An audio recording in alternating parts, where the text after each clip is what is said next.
Bom dia, boa noite, Shavuot Tov, boa semana para todos, Shabbat Shalom, Mashiach Now, redenção completa, verdadeira, definitiva para o mundo inteiro, aqui e agora já. A pergunta da semana é muito interessante. 2 pesos e 2 medidas? O que quer dizer isso? A gente usa muito essas palavras, essa expressão, né? Principalmente aqui em casa. A gente é muito cobrado por isso. E a gente vai ver o quanto que isso é fundamental e está ligada essa questão até mesmo com a chegada de Mashiach, a redenção completa e definitiva. Como a gente não deve ter 2 tipos de pesos e 2 tipos de medida, devemos ser coerentes desde o começo, como a gente vai ver. A gente está no projeto Likutei Sirot, esse é o volume 27 de livros do Rebbe de Lubavitch, com seus discursos racídicos.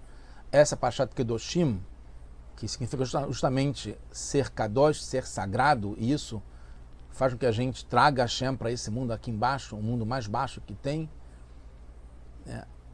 que Hashem é kadosh. Essa é a Sirá de número 2. A gente está no livro Vaikra, esse é o capítulo 19, e fala que a gente não deve ter um erro, né? Não ter um problema no julgamento da medida, fala sobre medidas, que não deve ter pesos diferentes. Fala que deve ter uma balança justa, né? Com pesos, pedras, né? Usados como pesos justos. Em todas as tipos de medidas, né, de Eifá, de Rina, etc., tem que ser tzedek de justiça. Né? E fala que Hashem é o nosso Deus, que nos tirou do Egito. Para a gente lembrar sempre disso. O Rambam, no livro Mishneh Torah, nas leis sobre roubo, no capítulo 7, fala que esse assunto das medidas, que são chamadas midot, né, que também são qualidades, né, qualidades emocionais, a gente usa a mesma palavra midot, que está ligado com midá, que é uma medida, é um tamanho em hebraico moderno hoje. É mais o castigo para essa mitzvah de ter medidas corretas e justas é maior do que relações proibidas, por exemplo, e porque as relações proibidas é uma mitzvah que é entre a gente e Hashem, e ter medidas diferentes, enganar no peso, né, roubar desse modo, por isso nas leis de roubo, é entre a gente e o semelhante, e o nosso companheiro, amigo. E o Rambam vai além e fala que todo aquele que peca nessa mitzvah das medidas é como se estivesse pecando na saída do Egito, porque lá foi o começo de todos os mandamentos que a gente teve, que a gente recebeu com a Torá, e aquele que recebe sobre si e cumpre as mitzvot ligadas a medidas, ele está concordando, está aceitando a saída do Egito, que é o final de todos os mandamentos. Lá também termina com todos os mandamentos. Então, o Rambam traz, justamente do Midrash Torat Kohanim, uma relação entre a mitzvah de medidas e a saída do Egito. De onde que ele tira isso? O Magid Mishneh, que é um dos comentaristas do Rambam, fala que se a pessoa não segue a mitzvah das medidas, né, ele dá um jeitinho em errar no peso, desfavorecendo o cliente, né, o companheiro, o amigo, ele está indo contra a supervisão divina, a Ashgaha. Então, o Magid me explica que diminuir uma medida é contra a supervisão divina, que é evidenciada na saída do Egito, que teve milagres e inovações na saída do Egito. E justamente a Torá, ele previne a ter esse tipo de comportamento contra a supervisão divina. Precisa entender, afinal de contas, roubar também é ir contra a supervisão divina. O Rambam, Magid Mishneh, fala que justamente está ligado com as midot, né? O erro nas medidas, e não em relação ao roubo, né? Ou furto de alguém, ou fraude, como a gente vai ver em seguida. No Tratado de Bava Kama, na página 79 Beit, diz que a Torá foi mais severa com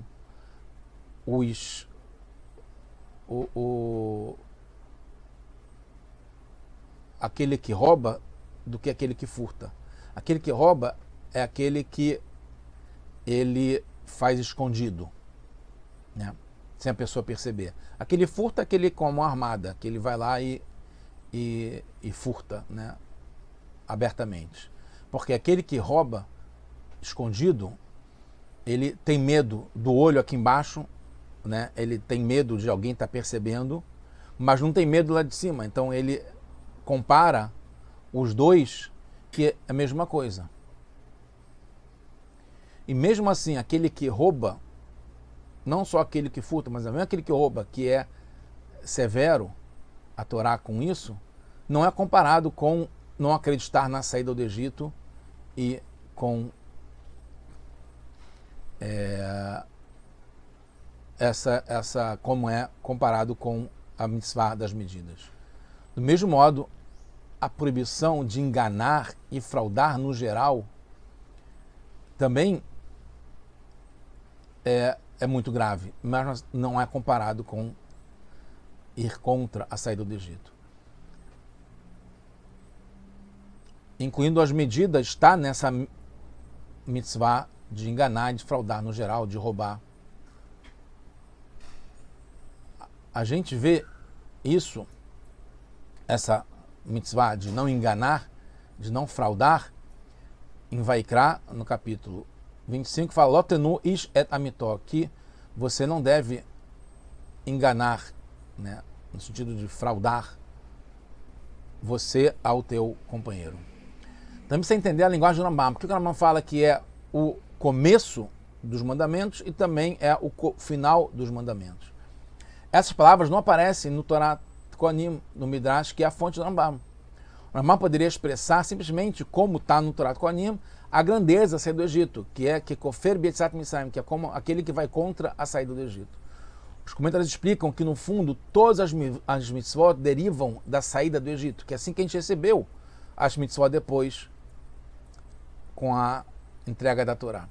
Mas, em princípio, é um pouco puxado essa explicação, pois vale para todas as mitzvot, não só a mitzvah das medidas, de não enganar no peso, na balança, etc. A explicação está ligada com a Alahá 3 do capítulo 7 do Rambam, que fala que aquele que tem na sua casa ou na sua loja uma medida faltante, um peso com menos alguma coisa, ele está transgredindo toda a mitzvah proibitiva da Torá. E no Camões, capítulo 8, fala que aquele que faz a justiça, que tem a balança correta e os seus pesos, é uma midá yafá.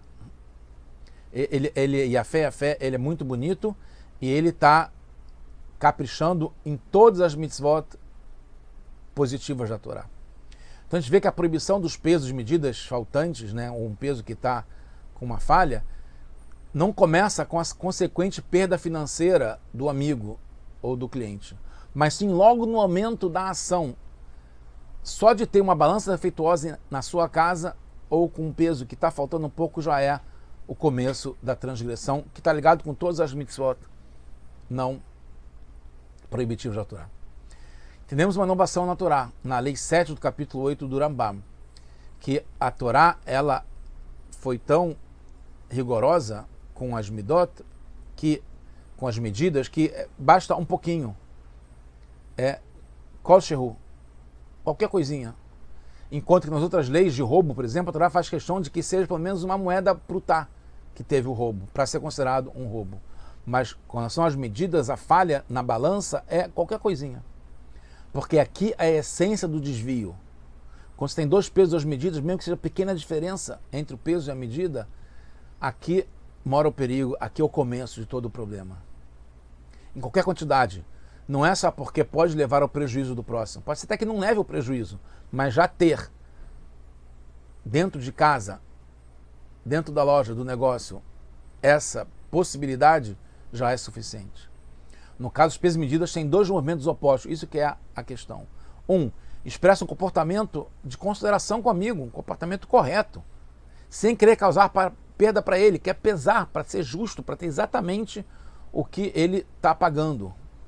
Está ligado com a ação de pesar. Mas, no segundo momento, tem uma medida faltante, tem qualquer coisinha que está atrapalhando. Que só de ter essa medida faltante pode levar à perda do amigo, e isso é uma coisa negativa. Então tem 2 coisas, o positivo e o negativo na mesma situação. Por isso a Torá proíbe ter em casa, mesmo sem causar nenhuma perda, porque é mais a questão de não se enganar, não deixar entrar o inimigo, a possibilidade de erro dentro da tua casa, dentro de você. É da pessoa consigo mesma. É como aquele que erra na mitzvah das medidas, a pessoa está aceitando que Hashem proibiu roubar dinheiro do amigo. Está aceitando sobre isso, né? Que ele vai pesar para saber exatamente quanto que tem que receber por aquela mercadoria, por aquele produto, por aquela quantidade. Mas ao mesmo tempo vai contra que Hashem proibiu mesmo ter medidas faltantes em casa, que não está causando nenhum problema, ninguém está sendo roubado, não está atingindo ninguém, não está nem causando prejuízo, só pelo lado de dar espaço para engano no seu coração. Por isso o Rambam compara com a saída do Egito, que é como Kofer B'Tzat Mitzrayim, como ir contra toda a saída do Egito. Está ligada à essência do mal no coração da pessoa por si só. Como está no capítulo 5 da Jei de Teshuvah do Rambam, que Hashem não força ninguém a ir contra alguém fazer um erro. Nem fazer algum acerto. Hashem não decreta que a pessoa vai errar, ou que ela vai ser boa, ou que ela vai fazer o bem. Isso está entregue para cada um fazer. As ações da pessoa estão dependentes só dela. E a Kadosh Baruch Hu Hashem não força, não leva a pessoa a fazer isso ou aquilo. O Rambam traz, Maimônides, no capítulo 6, uma grande discussão que envolve o Ravad e o Admor Azaken também, depois, posteriormente, sobre a punição para quem executa uma ação que foi pré-definida por Hashem. Hashem decidiu que ia acontecer isso. Mas mesmo assim a pessoa usa o seu livre-arbítrio para fazer aquilo que já estava decretado, como a escravidão no Egito, por exemplo. Tinha sido decretado já em Bereshit, em Lelechá, Vavadum, Venuotam. O Rambam traz isso, que foi decretado que um povo ia nos escravizar, ia fazer com que a gente sofresse. Então, isso já estava escrito, que é como se fosse um decreto para que os egípcios fizessem, embora não tivesse explicado que eram justamente os egípcios, iam fazer o mal com a gente. Mas foi o Egito e os egípcios que se levantaram e falaram: deixa aqui comigo, sou eu que vou lá, sou eu que vou fazer isso. Então aí sim, eles usaram o seu livre-arbítrio. Né? O Rambam fala, né, é uma lei, que o reshut, a permissão, a possibilidade de fazer uma coisa ou outra, o bom e o mal, foi dada para a gente. Mesmo que Hashem já sabe o que vai ser feito, isso não importa, não interfere naquilo que a gente vai fazer. Né? Mesmo que Hashem já sabe o que você vai fazer. O Rava diz basicamente que os agressores podem dizer que simplesmente executaram a vontade de Hashem. O Admor Azaken fala que mesmo assim a pessoa é punível porque Hashem tem muitos emissários e a pessoa escolheu ser o emissário que vai fazer aquilo que Hashem decretou. Então os egípcios escolheram que o decreto acontecesse através deles. Mesmo Faraó, que não tem livre-arbítrio, que Hashem endureceu o seu coração, ele não fez só pelo decreto, ele fez porque ele tinha maldade no seu coração e foi punido pela má escolha que fez. Então a pessoa tem o livre-arbítrio que está ligado ao que está no seu coração, o que leva a pessoa a fazer isso ou aquilo, o bom ou o ruim. O mesmo vale quando Hashem já sabe o que vamos escolher. Isso não importa, não interfere. Precisamos entender ainda porque o Rambam escolheu justamente esse assunto, que é a saída do Egito e que é o começo dos mandamentos de Hashem, marcando a ênfase da gravidade especial da mitzvah das medidas em comparação com roubo, fraude, etc. O motivo é que o engano no coração é a raiz e o começo de todos os demais assuntos de roubo e todas as transgressões que tem a Torá. Começa quando a pessoa quer pesar, quer fazer o bem, quer fazer justiça, mas não ser tão precisa. Isso mostra falta de fé, comecinho de uma rachadura, de uma infiltração, de um problema. Já entrou. É assim que vai descendo e descendo até chegar na fraude, no roubo, que tem desde o começo, no caso da fraude e roubo, a má intenção de prejudicar e tirar o dinheiro do amigo. Concluindo, o ponto comum importante aqui é ser o começo. Sair do Egito é o começo das mitzvot. Errar nas medidas é o começo das transgressões, do problema. Com mais profundidade, seguindo a linha do Mussar, que fala sobre o comportamento de cada um fundamento de toda a Torá está ligado com o cuidado com a mitzvah das medidas, que está indicado pelas palavras do Midrash, que fala que por causa desse pecado das medidas veio Amalek, baseado na proximidade que tem a Parashat Kitetsê, nos versos 3, 13, 14, 15, 16, que fala sobre você não deve ter no seu bolso 2 tipos de pesos, de pedras, uma grande e uma pequena, não deve ter na sua casa 2 tipos de medidas, grande e pequeno, né? Ter diferença de peso e medida, assim por diante, porque explica no 16 que isso é abominável para Hashem, que todo aquele que faz isso é um pecado muito grave. Depois, logo em seguida, no 17, 19, fala Zahor et asher asa lecha Amalek. Lembre o que Amalek fez para você. Depois fala que ele apareceu no caminho e ele te esfriou. E depois fala que foi assim que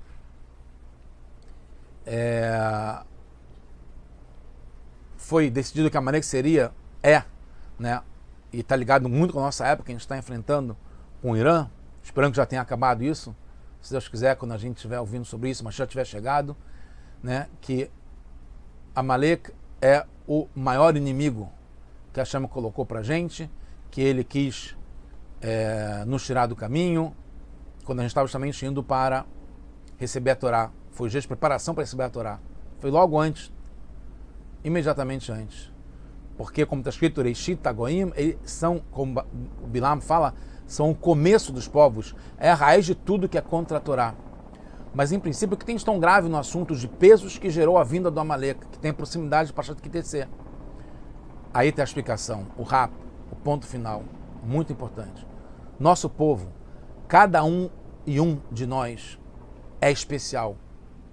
Como pode o Yetzer Hará, a inclinação a fazer uma coisa errada, o instinto para errar e pecar, como pode o anjinho ruim, como se diz, seduzir uma pessoa a se revoltar contra Hashem? Nunca vai querer. Vai se jogar no fogo, vai se jogar no penhasco, mas não vai querer ir contra Hashem. Por isso que tem, e está explicado, né? Tem na Parashat Teree, que Parashat Hazino, Badim atem Hashem Elokeichem, vocês são filhos de Hashem, que Helek Hashem Amor, que a gente é uma parte de Hashem. Mas é explicado no Tratado do Shabat, que no Tratado do Shabat fala no Talmud que o Yetzer Hará, o anjo mau, fala hoje isso, amanhã aquilo, etc, etc. Começa falando hoje uma coisinha pequena. Tenta simplesmente diminuir qualquer coisa na balança da pessoa. Concorda que deve seguir as medidas do Shulchan Aruch, do Código de Leis Judaicos, que tem que ter uma balança com peso, etc, etc. Mas não tem problema se tiver uma falhazinha significante, fazer menos isso aqui, não precisa ser tão caprichado, não precisa ser tão caché, não precisa ser tão religioso, não precisa ser tão entregue para Hashem, não precisa estudar tanto. Concorda que com relação à alma, ao espiritual, o peso tem que ser completo, preciso, segundo os Hanaru, segundo o código de leis. Mas com relação ao corpo, ao material, pode usar um peso de acordo com os caminhos do mundo. Darhei Olam, o mundo frauda, o mundo engana, as pessoas vão acabar enganando, vão se dar bem, vão... E aí vai se deixando levar pela correnteza, justamente que é a natureza, que vai afundando e levando para baixo, até o ponto que o anjinho mal fala, faça assim, assado, que é se revoltando contra Hashem. Essa clipar, a casca do Amalek. Não começa incitando a pessoa a se revoltar contra Hashem de começo. Começa com dúvidas. Tanto é que Safek, que a dúvida é a numerologia da palavra Amalek. Quando a gente abre a porta para isso, perguntando se Hashem estava entre a gente, o que aconteceu antes da gente ser atacado por Amalek, a gente perguntou isso. Será que Hashem está entre a gente? Quando começa essa duvidazinha, uma pequena coisa, já abre a porta. E por outro lado, se a gente capricha nisso, a gente vai merecer chegar no final do exílio, como está na lei do Rambam, Garmá, a plenitude de todos os mandamentos, agora já com Mashiach, não.